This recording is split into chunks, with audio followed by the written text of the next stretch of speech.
বড় কড়াইতে ঢেলে দিয়েছি 2 চামচ মতো মাখন আর 3 পলা সাদা তেল। আর এটা গরম করতে দিয়ে আজকে আমি তোমাদের দেখাবো আমাদের বাড়িতে চিকেন পিসপাস কী করে রান্না করা হয়। আর তার জন্য যা যা লাগবে তোমাদের আগে দেখাই। সেটা হচ্ছে 2টো পেঁয়াজ একটু মোটা মোটা করে স্লাইস করা, কিছু গোটা কাঁচা লঙ্কা, কিছু আদা স্লাইস করা, কিছু গোটা রসুনের কোয়া, আর কিছু ছোট আলু, এখন নতুন আলু উঠেছে খুব, সেই আলুগুলো। আর ফোড়ন হিসাবে লাগবে গোটা গরম মশলা, এলাচ, দারচিনি, লবঙ্গ আর সামান্য জয়িত্রী, কিছু গোটা গোলমরিচ আর 2-3টে তেজপাতা। আর এছাড়া লাগবে এই কিছু চিকেন, এগুলো বোনলেস নিয়েছি, বোনলেস না দিয়েও করা যায়, একটু ছোটো টুকরো করলেই হবে। আর আর লাগবে এই চিংড়ি মাছ। এগুলো আমি দুটোই প্রায় 1 ঘন্টা আগে নুন, পাতিলেবুর রস, গোলমরিচ গুঁড়ো, আদা, রসুন আর কাঁচা লঙ্কা বাটা দিয়ে ম্যারিনেট করে রেখে দিয়েছিলাম। আর এবার মোটামুটি তেলটা গরম হয়ে গেছে, যেহেতু মাখন আছে এই ফেনাটা থাকবে, তাই এর মধ্যেই আমি ঢেলে দেবো যে ফোড়নগুলো আমি রেডি করে রেখেছিলাম সেই পুরোটা। আর তারপরে এটাকে খানিকটা নাড়াচাড়া করে এর মধ্যে আমি দিয়ে দেবো প্রথমে পেঁয়াজগুলো, তারপর তোমাদের দেখাবো। তেলের মধ্যে পেঁয়াজগুলো সামান্য নাড়াচাড়া করে নিয়েই মিশিয়ে দিয়েছি স্লাইস করে রাখা আদাগুলো আর এই গোটা গোটা রসুনের কোয়াগুলো। এটাও সামান্য খানিকক্ষণ নাড়িয়ে সবার আগে মিশিয়ে দেবো ওই ম্যারিনেট করা চিকেনগুলো, তারপর তোমাদের দেখাবো। চিকেনগুলো মোটামুটি অল্প জল ছাড়তেই আমি এর মধ্যে দিয়ে দিলাম এই ছোটো আলুগুলো। এখন এই শীতের সময় এই আলুগুলোই আমাদের মোটামুটি সব রান্নাতেই যাবে। আর সাথে দিলাম 2টো গোটা কাঁচা লঙ্কা। এবার এটাও খানিকটা নেড়ে একটু গরম হলেই দিয়ে দেবো, এখানে আমি প্রথমে তোমাদের দেখাতে ভুলে গেছিলাম, এই ভিজিয়ে রাখা গোবিন্দভোগ চালটা। আমি জাস্ট এটাকে 2-3 বার ধুয়ে নিয়ে তারপর জলটা একদম ঝরিয়ে রেখে দিয়েছি। এই দেখো চালগুলো বেশ ঝুরো ঝুরো হয়ে গেছে।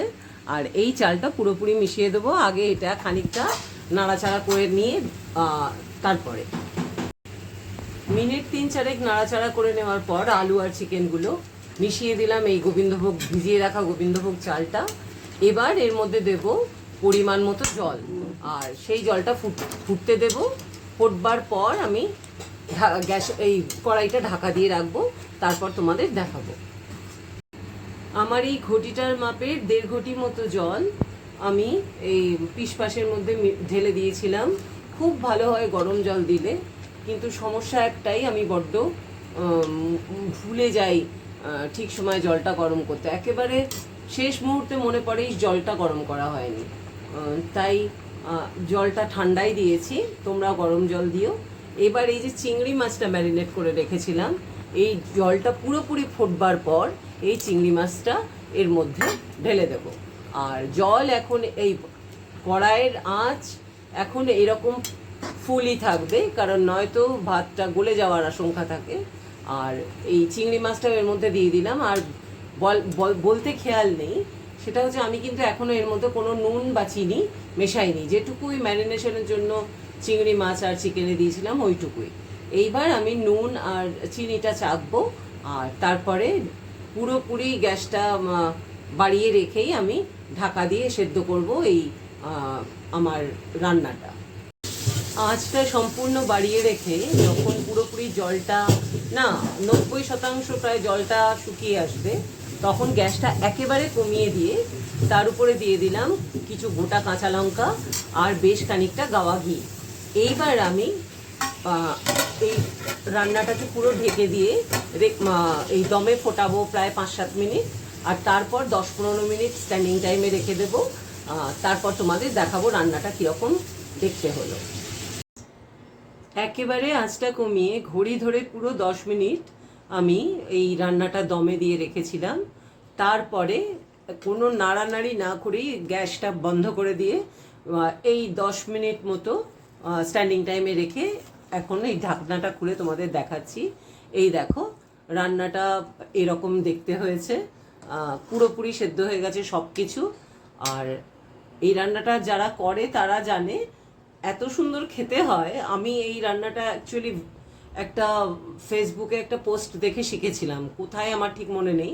তারপরে আমাদের বাড়িতে খুব বানানো হয় এই রান্নাটা। তার মধ্যে আমি ওই একটুখানি এই চিংড়ি মাছগুলো একটু অ্যাড করেছি, বা ম্যারিনেশনটা। কিন্তু মোটামুটি যেরকমভাবে শিখেছিলাম ঠিক সেইভাবেই আমি বানাই। আর শীতকাল আসছে তো, এখন গাজর, বিন আর কড়াইশুঁটিটা খুব উঠবে। আর এই গাজর, বিন, কড়াইশুঁটিও এই রান্নায় দিতে পারো, তবে পারলে তখন চিংড়ি মাছটা দিও না। কারণ নয়তো একটা কিরকম মানে খিচুড়ির টাইপের স্বাদ হয়ে যায়। আর তোমরা বাড়িতে নিশ্চয়ই বানাও, বা এই পদ্ধতিতে বানিয়ে দেখতে পারো, খেতে খুব ভালো লাগে।